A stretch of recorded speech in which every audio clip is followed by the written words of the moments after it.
एक चिड़िया जंगल में एक पेड़ पर रहती थी। जंगल बिल्कुल सूखा हुआ था, न घास, न पेड़, न फूल, न फल। जिस वृक्ष पर चिड़िया रहती थी उस पर सिर्फ सूखी टहनियाँ थी, पत्ते भी नहीं थे। चिड़िया वहीं रहकर हर समय भगवान शंकर जी का जाप और गुणगान करती रहती थी। एक बार नारद जी जंगल से होकर जा रहे थे।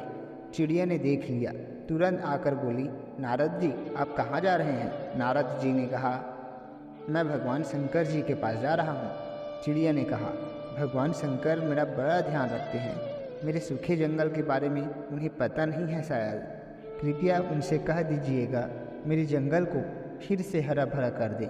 नारद जी शंकर जी के पास जाकर चिड़िया की जंगल की बात बताई। नारद जी के कई बार कहने पर शंकर जी ने कहा, मैं इसमें कुछ नहीं कर सकता हूँ। नारद, चिड़िया के भाग्य में 7 जन्म ऐसे ही सूखे जंगल में रहना लिखा है। नारद कुछ नहीं बोले। कुछ समय बाद नारद जी फिर वहाँ से निकले तो देखा जंगल बिल्कुल बदला हुआ था। जंगल हरा भरा, हरी घास, फूल फल लदे हुए थे। चिड़िया का पेड़ फूलों और फलों से लदा हुआ था। चिड़िया अभी प्रेम मगन होकर पेड़ पर नाच रही थी। नारद जी ने सोचा, शंकर जी ने मुझे झूठ क्यों बोला?